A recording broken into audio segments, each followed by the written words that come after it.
Hello, good afternoon, happy Monday. This is Justine Calderwood. I'm a physical therapist here at the Healing Spot Physical Therapy, and today we are talking about ways that you can stretch your pelvic floor and your hips, okay?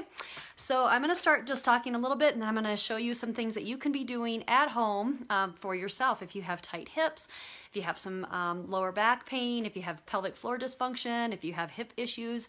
These are all things that you can be doing. I wanna start just by talking a little bit like a disclaimer, basically. So I'm gonna go over one, maybe two stretches. I'm not gonna show you everything that you could possibly do to stretch your hips or the modifications. So if you can't do something, listen to your body and, either try to modify it. You can reach out and ask questions, but I'm not going to go over every possible stretch today. Okay, I'm going to show you one or two versions. Realize that things can be modified. So if I show it to you lying down, it might be able to be done standing up, possibly sitting, maybe squatting. There's different versions of things. Okay, if you are currently pregnant or newly postpartum in the first say couple months even, okay, if you've recently had a baby, please check with, if you're working with a physical therapist, please check with them first before you start changing things or beginning things, or with your primary healthcare provider. I want you to be safe and keep baby safe and keep yourself safe, okay? Respect where your body is right now. So, I stretch on a regular basis. So if you can't do what I'm going to be showing you, I want you to just treat your body, treat it well with kindness, and just know that, you may be able to get flexible if you just respect your body. Don't force things, and you can get a really good stretch just basically stretching where you're at right now, okay? We're going to be covering myofascial stretches. What that means is when you do a myofascial stretch, I want you to hold for 3 to 5 minutes, okay? So a lot of times we get into this, get into a rush. So I want you to hold for 3 to 5 minutes. That relaxes and releases the fascia, which is, it's going to cause more permanent changes in your body, okay? And then if these stretches don't help you, I want you to please seek out a physical therapist. It doesn't have to be a pelvic floor physical therapist like myself. Physical therapists can help you. So just because these don't help you doesn't mean that they couldn't help you, okay? It just means you need a little bit more one-on-one, okay? Most people do, so that just means that you'd be kind of in the normal range, okay? So we're going to cover the hips, and know that the pelvic floor can also be stretched a lot of times indirectly because of where the muscles attach onto the pelvis and onto the bony structure. And so let's get started, okay? So I'm hoping that you guys will be able to see me. I have a bed behind me, okay? So I'm going to lie down, and hopefully you'll be able to see this. I might have to adjust my camera a little bit, okay? So, sorry, and I got to keep my notes handy, all right? Because I don't want to forget anything that I wanted to cover with you all. Okay, so first we're going to start lying down on your back, okay? So what I'm going to show you first is this is going to stretch the glutes, okay? So your butt muscles. What you're going to do, this can be done on both sides. I'm going to show you on one side. So just grabbing a hold behind the knee if you have any knee issues. You can just gently bring your knee up to your chest, okay? And this is going to stretch into the gluteal muscles, a little bit into the hamstrings, okay? And you can play around with this. So there's different versions. You can come straight up to your shoulder, okay, on that same side. Again, you would want to hold 3 to 5 minutes and really wait for your body to soften. Again, underneath the knee would be better. You can pull that leg to the opposite shoulder. So as you do that, you can kind of grab a hold here, and this is going to start to stretch out the abductors. It's going to get into the back side a little bit more and the side of your hip, okay? You can bring this arm out to the side if you're on the floor. And then what you can also do is bring this leg out away, okay? When you do that, what it's going to do is, I'm going to bring up my leg a little bit just so you can see. It's going to get more into the adductor muscles, the inner thigh, okay, as you bring your leg out. Again, it's all right if you can only do this far, okay? I've treated helped plenty of people that could only go maybe this far, okay? Next thing you're going to do is you can do a hip adductor stretch where you are going to be lying down, put the soles of your feet together, and you can let your legs hang open, okay? Again, if you don't have this kind of flexibility, it's okay to stuff a pillow up underneath one of the, each of the hips, and still let your legs fall open, but you still have a little bit of support there. Or you can put your hands here, okay? Yoga blocks work really well, towel rolls, okay? But otherwise, like I'm pretty flexible here, so I would just hang out here and really let my body soften into this position. This is a really good way to indirectly get into the pelvic floor muscles, okay? Let's see. You can bring up both knees up to your chest. This is going to stretch some into your lower back, but again, it can get up into the gluteal muscles here, okay? Another thing that you can do if you want to add on from here to stretch the hip adductors and the pelvic floor is just bring your legs apart.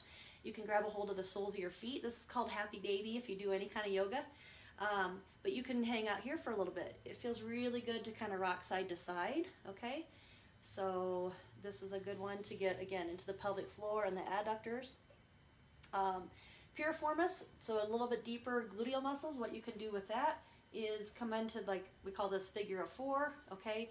Again, if you don't have this flexibility, it's okay to kind of hang out here and support your knee. Maybe you're giving a little bit of support at your knee and pushing outward.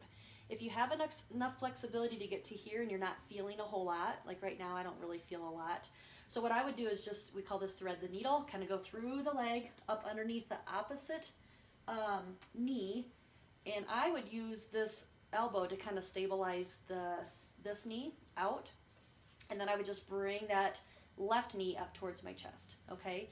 This is a great way to stretch into the piriformis muscles. Alrighty. Again, it's okay if you don't have this flexibility. I would work on first trying to get the hip to open up before I would bring it up to the chest, okay? Let's see. To stretch the hamstrings, they attach onto the sits bones.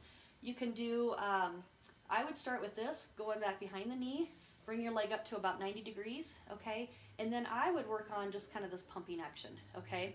So you can see as I extend my leg, I bring my foot up towards my head, okay? And you're gonna feel this even all the way down. So this is gonna help if you have any kind of sciatica. This is a great stretch to do. You can choose if you want that opposite leg, if you want a little bit more stretch, you can have the opposite leg extended out, okay? So I would start with that, and then I would hold, okay? Again, the more you have that foot towards your head, the more you're gonna feel it all the way down. So the goal is to try to get to, if you can, 90 degrees here, okay? And leg out straight, okay? Again, it's all right if you're having to go like this. That's very, very common, okay? Hip flexors. So I just showed you a lot of ones for the back, okay? To get into the hip flexors, which are the muscles on the front of your hip, I would come over to the edge of your bed, and you can choose, I'm going to stretch the right side, but you can keep the left side bent to support your lower back. You're just going to drop this leg over the edge. I'm going to come up a little bit so you can see what I'm doing here. So with this, I'm really trying to stretch into here, okay? You may feel it into the quad muscles. My foot is supported on this, on the floor. So if your foot is not supported, I would recommend get a little stool that you can support your foot onto, or pillows or something like that. The more that you bring this leg that's hanging, the more you bring it back and bend the knee, the stronger stretch you're gonna feel, okay? So again, opposite leg, keep that knee bent. That way you're not arching the back, you have some nice support there, okay? So those are hip flexors. Okay, another hip flexor stretch that you can do is come into the side. This I just posted yesterday, so I would rest on your side. The bottom leg I would have bent about 45 degrees, so you want it sticking out there, kind of like a tripod. It's going to help you stay stable. So we're stretching the leg on the top, okay? So what you're going to do is grab a hold of your ankle, okay? If you can't do that, you can grab a hold of your pant leg. Otherwise, this might not be the best stretch for you. If you can't get into this position and grab a hold, then I would do something more like this, okay, if you can get on your stomach. Otherwise, grab a hold of your ankle.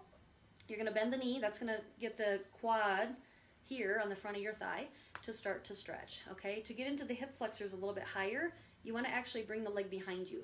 But I don't want you to just be arching your back, okay? We're not trying to cause back injuries here. So you're going to keep your back pretty neutral and stable, and all you're doing is bringing the hip back behind you, okay, till you feel a stretch. Again, hold for 3 to 5 minutes. I would flip over and do the other side as well. So I'm going over these pretty quickly. Let's see. The other one that you can do on your side, if you want to stretch the IT band, a really good way, I'm going to actually turn around.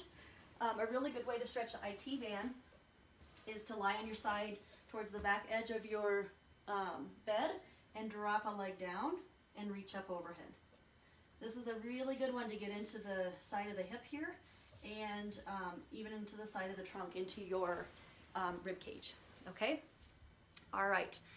A couple other things that I love to do is stretches at the wall. So I'm gonna move this over just a little bit.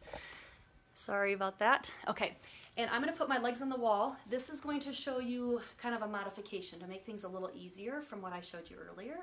So I'm gonna just turn around here. Hopefully you can still see me. So I would go legs at the wall here. This is a great way to stretch into the spine.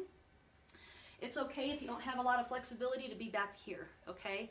Otherwise, bring your bottom as close as you can to the wall, then legs at the wall. From there, you can go legs out. This is gonna get the adductors, the inner thigh muscles. They attach onto the pubic bone, and this is a really good way to stretch the pelvic floor muscles. And again, depending on your flexibility, you might have to go out. I just can't do a lot because of the picture. And then, from there, you can drop the legs down and legs out like that, okay?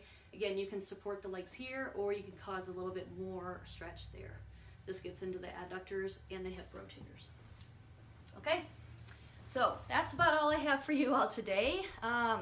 If you have any questions, please leave them below. Otherwise, this gives you a lot of variations, a lot of things to work on.